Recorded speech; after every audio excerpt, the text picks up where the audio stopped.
Hello there, Sarah from 17 once again. This is my Gears of War 4 Inconceivable difficulty video walkthrough. This is Act 3.3, it's called At the Doorstep, and this is a very difficult mission.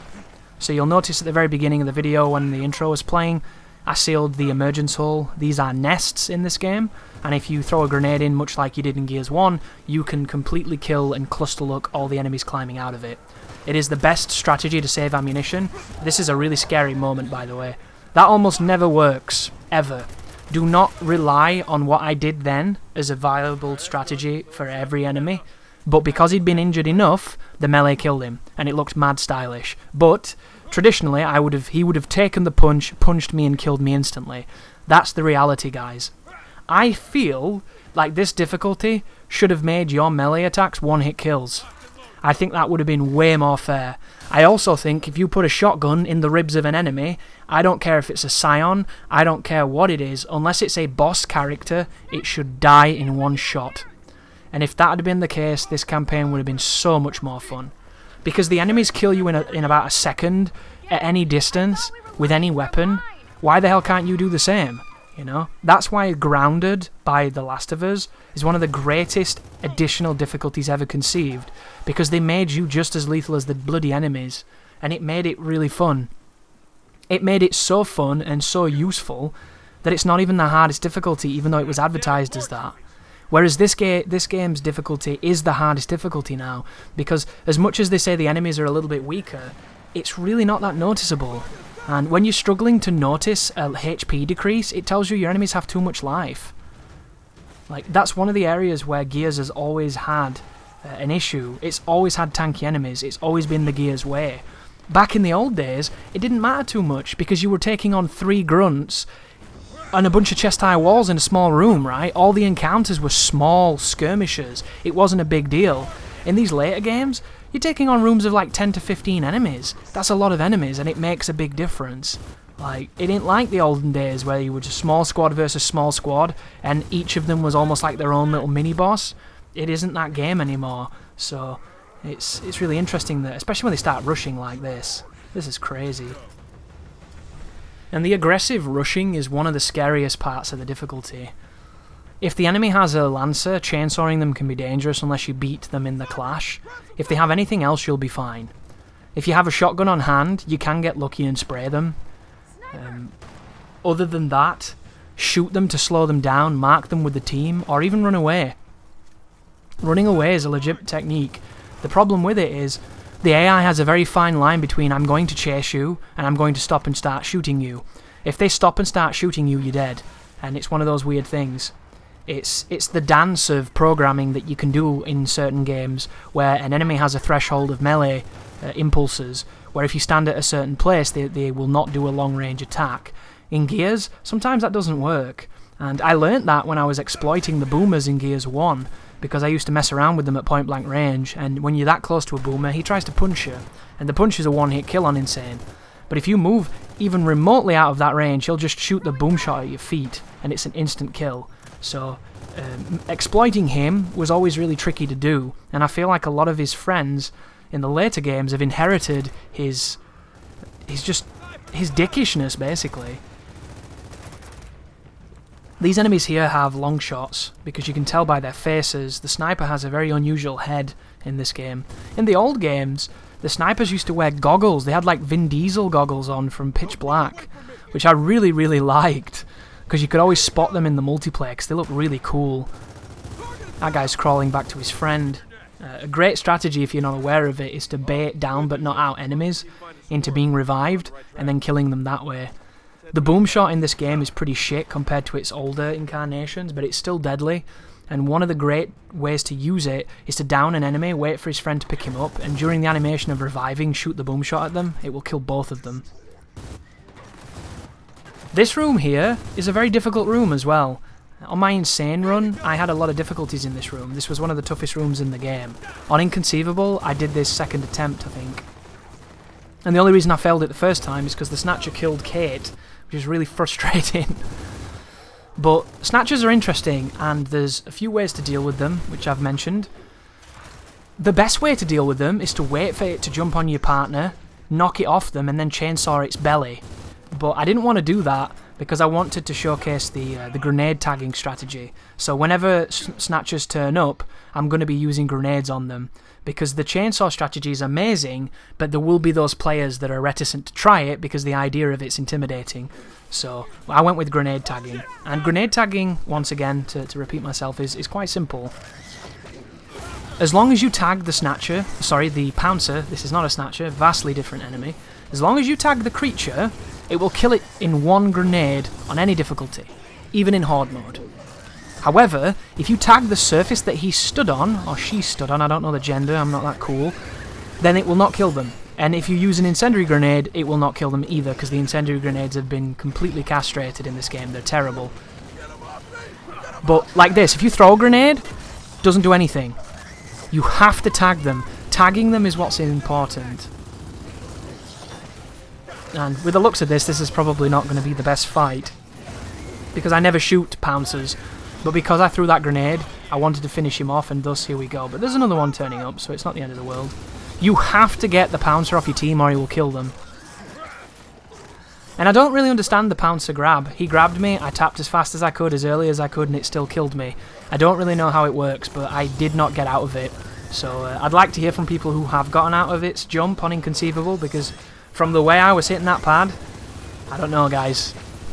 Like, I'm not the slowest tapper on the planet, I'm not the fastest, but when I know something's coming and I buffer like a lunatic, I can get that shit done.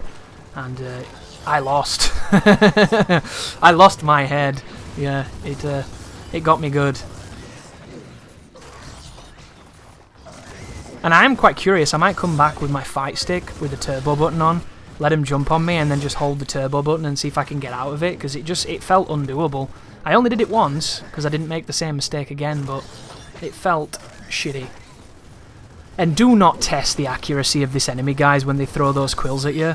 This creature can one-shot you with that ridiculous shotgun it has for a tail at some stupid ranges. It does so much damage, and it does not miss. It aims where you are, too. It's just so gifted at hitting you, it's bullshit. That was crap. So something that you might not have been aware of, the pouncer will do a very deliberate animation. It's kind of like his, I'm gonna go for it, guys! And he does this little animation to tell you he's gonna jump on someone. But if they move position, which they often do, it doesn't do it. It stops and then it jumps to another piece of cover. So the reason I ran in then and ended up backing up is because I saw it do its little animation. And it's another fantastic piece of telegraphing by the developers. So this is a scary sight as well. Whenever you see the drones sprinting like that, if you've got a long shot, you can take their head easily. If you've got a Boltok, you can do the same. I don't have those weapons, and I won't be picking them up very much. But there's 2 ammo crates in this room, but they're all on the far side, on the left and right side, behind those bookcases. And that's what makes this difficult. It's not that it's a tough fight, but it's a long fight, and there's not much ammo. Like, whenever you see me put the snub on, you know that I've been in a battle. Because as much as I love the snub, it's not the gun you go to put people down, it's the gun you go to when you've used everything else. And it has decent amount of ammo too, and it's pretty strong, so I'm a big fan. Ouch, look at that. You see that? Wow. From all that range too. And it's interesting too, because if you do play the multiplayer, especially if you've ever played against the bots, when you die, you can watch the bots play, and you can see them. They're looking between targets like swapping lock-ons, and you can see them just switching between what they're going to shoot, and they never aim. They will never ADS. They shoot from the hip with ADS accuracy, so they'll be perfect headshots on you from hip fire. It's crazy to watch. It looks so bizarre. And then, I think in this game they actually do aim in this game in the multiplayer. The enemies don't, but in the multiplayer they do, and you can see them aiming. They don't even put the reticle on the enemy, and their bullets still hit. It's really weird. It's a super weird thing. That's the end of the fight though, you can hear the toll, and this is where the ammo is over here. If you can get to that ammo while the pouncers are jumping around, you'll have a fine time, but I never risk it. It always seems like a bad idea to me. But keep on moving forward. We're approaching the museum. This is another awkward fight because you don't have the advantage. You can't see through all the foliage, which is really, really annoying. And they can. It's one of those great moments in video games where the developers add atmospheric effects and they add all these wonderful set dressing, but then they don't make the enemies blind to it, so they can just see you through it perfectly. So I stand near this bush and I can take hits because they can see me and I can't see them, and it leads to a lot of frustration, so just be very careful. The next section was the hardest part of the game until the cheesy strategy was found that everybody seems to use. And I'd be very interested to see who came up with it first, because I know that everyone who I've seen do it kinda came to it on their own, and myself included. Like, you tried defending the house, it's really, really awkward as hell and it's hard, and then you decided to do something crazy and the crazy thing worked, right? And everybody seems to have come to that same epiphany. But I could say I've defended the house, because on my first playthrough of the game on Insane, that's what I did. And it fucking sucked. It took about 2 hours. And I felt like it was complete and utter garbage luck, which it is. And the problem when you make a walkthrough is, if there's a strategy that involves luck, then it's not a strong strategy. You need something that can be done reliably. And a lot of strategies are like that. There's a bunch of great ones in this walkthrough to come. I hope they help. But to defend inside this room, it's more a reflection of your ability to manage the situation and get lucky than it is to imitate something. I can't show you how to deal with juvies. You know, the room that's the big circular room with the pouncer and the juvies, that's going to be a really good example of this. On my run, on this walkthrough, I have the sexiest room. Like, you've never seen it go as clean as it's going to go in the video. And it's not going to go as clean for you, because that's just the nature of the game, right? But principally, it's a really simple encounter. But do you know the attempt before the successful one? It was horrendous, it was ugly, it was awful, and I failed. But that's the joy of a walkthrough, isn't it? You're not seeing the fails. And if you're wondering, I failed that room 3 times. I got very lucky in the end on that sexy run that you're going to see coming up. But there's the chime. We're now moving into the museum. My favourite part about this museum is it's got tons of weapons in it. If there's something that you like to use, you can probably find it in this museum. Somebody alive? What am I doing? I must not have heard the toll. Because I'm moving around like I'm going to get surprised by somebody, and I'm not. They're all dead, Chris. You can push forward, dude. Oh no, something's alive. Hey, I was paying attention. I thought I heard the toll. There's the toll. My bad.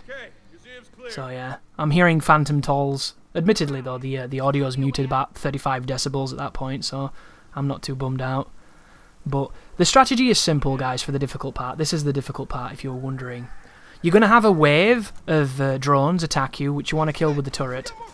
I let the AI get on the turret because she's pretty good with it, and she's more useful on the turret than she is on anything else. She's not as useful as you, but you can die on it, and I don't really want to die, so instead I'm just going to pepper people. Once you kill all of these drones, it's going to spawn a shit ton of juvies, which you're going to have to navigate past. If you are not confident in your ability to dodge juvies, you want to go early. You want to go when there's only one drone left and when he's weak. Go downstairs, exit the house, kill the drone, and then start sprinting towards where we came in. If you're stupid or confident, then kill all the drones, and when the juvies spawn, navigate past them, which is what I'm going to do. Know this, guys. If 2 juvies are in front of you, they will collide on you and you cannot get past them, and you'll die. If 2 juvies attack you at the same time, you will die. If the juvies do the stupid Chuck Liddell Superman punch from 900 yards, you'll probably die, and they do it a lot, which I need to talk about because it's ludicrous. So there's a bug in this game, and I have no idea why it does it because you don't see it often. It's something to do with the difference in geometry when they activate the animation and the way it calculates it. So the juvies turn around and then they do a dashing punch, and it covers about 1.5 meters traditionally. It's like a long-range punch, but if they do it at the right position, they can cover about 20 meters. It's insane. It's a teleport jump punch, and they will hit you from so far away. It looks really dumb as well. And it happened to me on this section. But here are the juvies. Here's me bouncing past them, which is not the easiest thing to do, but you'll do it. I believe in you. And just be careful if you get hit. Whenever you get hit by a juvie, never stop running, because there will be one close enough to do the jump attack. That's kind of my mantra for juvies. If you take damage, run. And run until you heal. because at least then when you turn around to shoot them, you can take one hit before they try to kill you. But do you see where they're coming now? If the juvies start that animation when they're on the stairs, where that one is in front of me now, he will jump the entire distance from those stairs to where I'm stood right now and hit me, and there's nothing I can do. Well, obviously, you can shoot him, but shooting a teleporting super punching juvie, kinda tricky. And this section here, you can plant grenades, you can pick up the boom shot if you're not confident in shooting them. This bit's random. Depending on how good your team does will depend on how many enemies you face, and additionally, depending on the spawns will depend on how many enemies you face. I am only going to fight a bunch of juvies and one drone, and you're probably thinking, how the hell did you do that, Chris? And I couldn't tell you guys, it was just one of those things.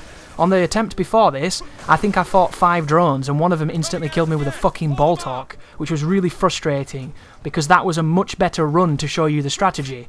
But in this one, it's really, really manageable, and it's just one of those things. I get lucky. And this is a really bad placement of grenades, because I thought the juvies were done, and I wanted some security, so I put the grenade down to try and stop any of the sprinting drones, but it just didn't work. And it's one of those things where this is kind of cavalier, but it does work. I'm not worried about wasting grenades, because I don't need them coming up. And I know that if for whatever reason one of these locusts stops sprinting, he'll kill me.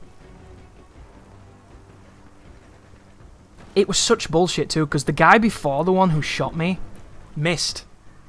And it gave me illusions of luck. And then the next guy came down and he killed me.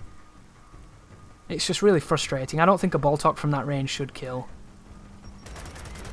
But it's just so many juvies now. I'm getting juvied up the arse and it's wasting all the grenades. But the one time you don't plant a grenade, the drones come. And it'd be really nice if you switched off a weapon with active reloads in it, if it kept the active and it paused the timer. That'd be super sweet. It'd be broken, but, you know, I like broken things. Yeah, this gets a little hairy right now. I'm really conscious I'm about to get rushed by a drone, so I'm not in the best headspace just then. But I managed to survive. And I'm convinced the next time I see something roadie running towards me, I'm going to lose. It's quite a tense moment, this. And if there was a piece of cover where that pillar on my left is, it'd be fine. Because they'd have to jump over the cover, and then you'd back up and hit them with the weapon, and you should have shot them before they got to you, so the hit would kill them. But they don't. Here we go. This guy. As long as that happens like that, you're fine. If he stops sprinting, things get scary. So bring the boom shot if you're not confident in your ability to shoot. But I think I'm going to plant a grenade and it's over. And I don't know why I got so few drones. I'm just assuming that Kate and Dell did a really good job. And it's an unreliable thing to ask for this to happen every time, but the strategy I'm showing here works. You just might face more opposition than I'm facing. It is this is it. This is the end because I waste this grenade.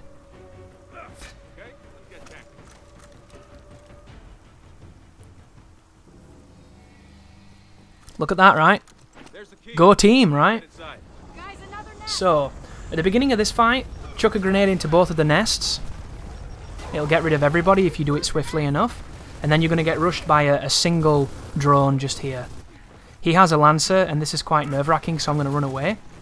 You can pick up a buzzkill here if you want to. I recommend doing it because it's a very damaging weapon, but understand that it's the easiest way to die on Inconceivable, because the moment you pop out of cover, you might as well be announcing to everybody to shoot you, and even if you let go of aim quickly, you'll still die.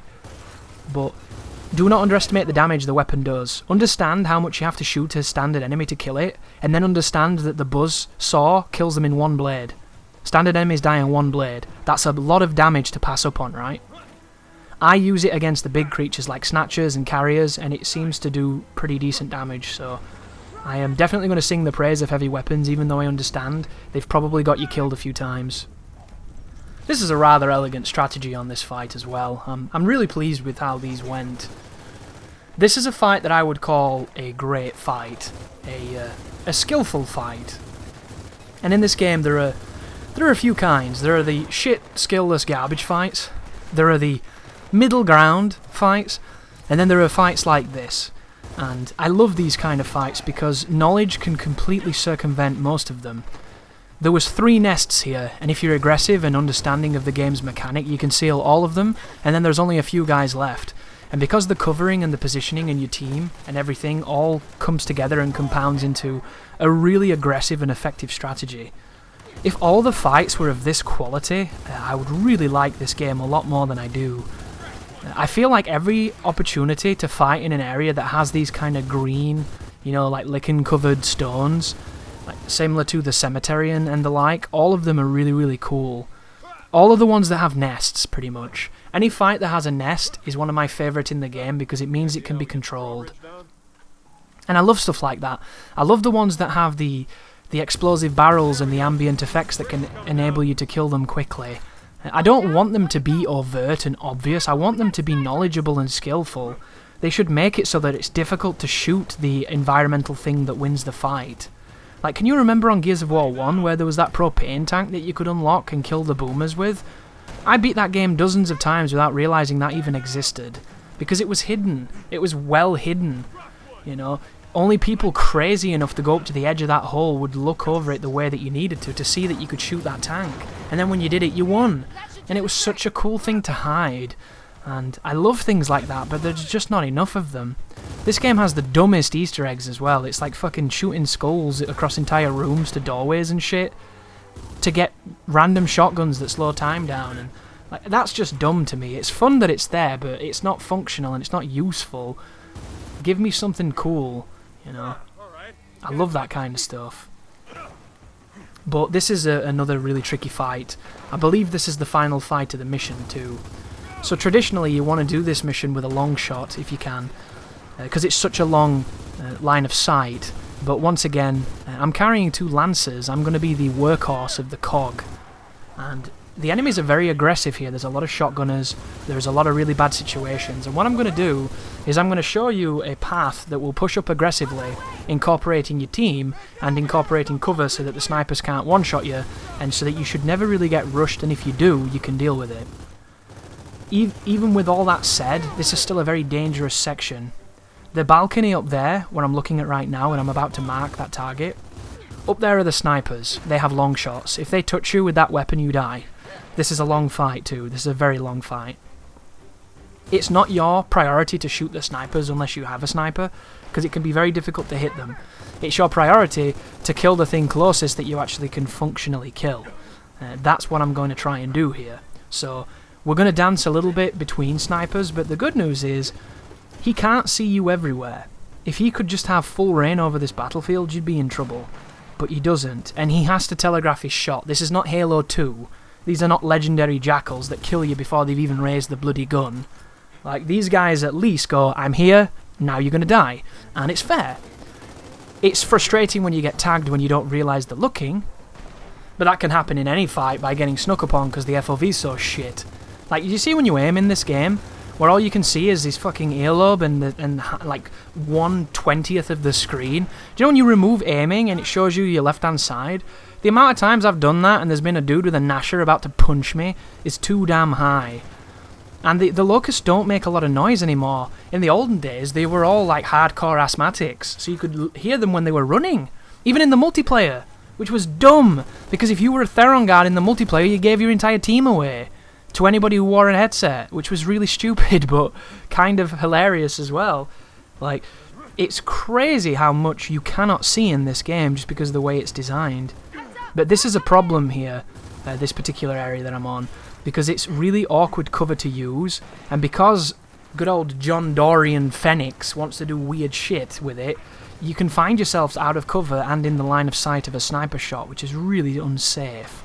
So I don't like lingering here too long. And this you can't even go on cover against, I don't think. Oh yes you can, it's just a bit fiddly. And if you try and aim around this corner like I'm trying to do now, I think you might even drop down, and it leads to awkward moments like this. This is a terrifying moment right now, when you're just like, oh my god, he can see me, I'm going to die! But then I came down here and it was okay. And then he started rushing and I got scared. But my team follows, and my team does a fantastic job here. Kate with the shotgun, Del with whatever he just did. And between all of us, we can control the firefight. But the way that he transitions to other pieces of geometry and other pieces of cover is terrifying. Because if you do that at the wrong time, you get hit by the sniper and you die. And trust me guys, I don't want to do an L shape in that corner and move along that side of the wall. That's the last thing I want to do, but that's what it does in this game because it's all like super dynamic. So you've got to be careful. But in this position, we're much stronger. Because not only can we put bullets on everybody without being challenged, but we're close enough where those bullets that we put on them will actually work. And it's just a shame that, oh, look at this. Look how scary this is. This is a scary moment. But because of all the cover and all the team and everything, his AI goes crazy. And instead of coming for me, he decides to do a mantle. And he just wanders off. There's the sniper shot. But this fight also has a really cheesy spawn at the end, which I don't like. And I don't like lots of things. I'm a person who is intimately connected with his dislikes.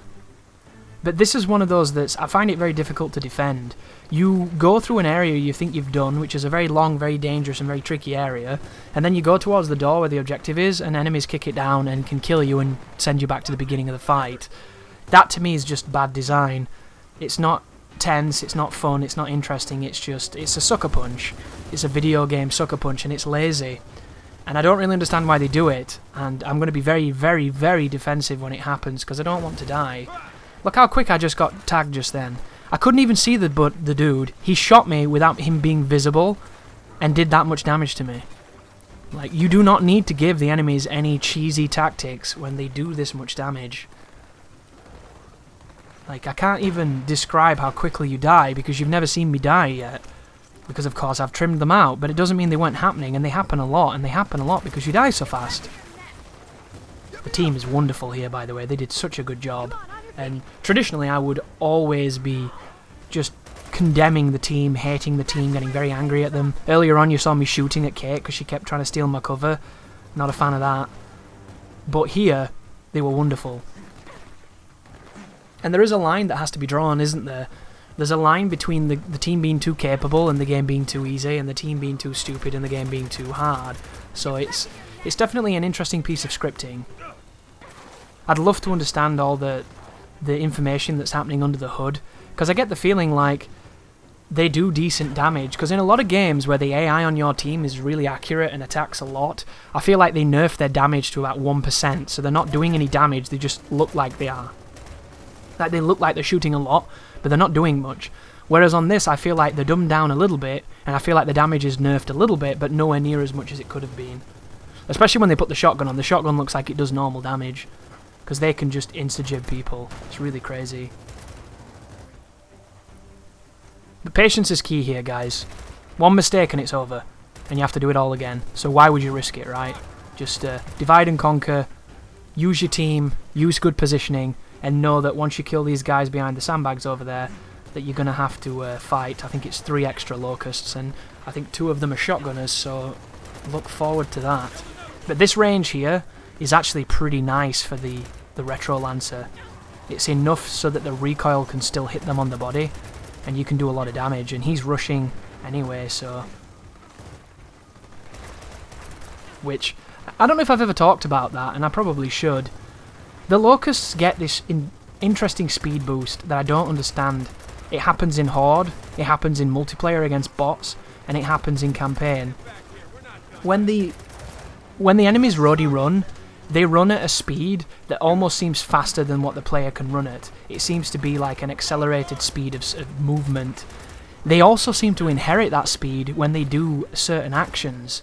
Have you ever seen the AI swap turn between 2 pieces of cover, or slide into cover and move around the cover? They do it at like 1.5 times speed that can be done. It's almost like you've sped the animation up, and it makes it look really strange. And it happens a lot. And you'll watch them do it, and they will move so quickly that you just can't follow it right, because it looks weird.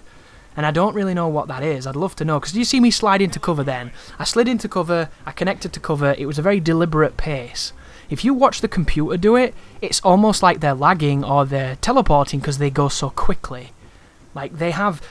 what I call it is they have roadie running speed on animations. And their roadie run is fast. But this is the part where the door's going to trigger. And I end up nearly killing myself with the grenade here because I'm quite worried about this. When really I should have just chucked it when I was inside, but instead I backed up because I saw him sprinting, and then I run over here and I immediately get to this wall, and they don't want to rush that much, and my team's already over there, so we should be okay. He's not even in cover, he's just stood there getting killed, which I couldn't attest to why he did that, not his proudest moment.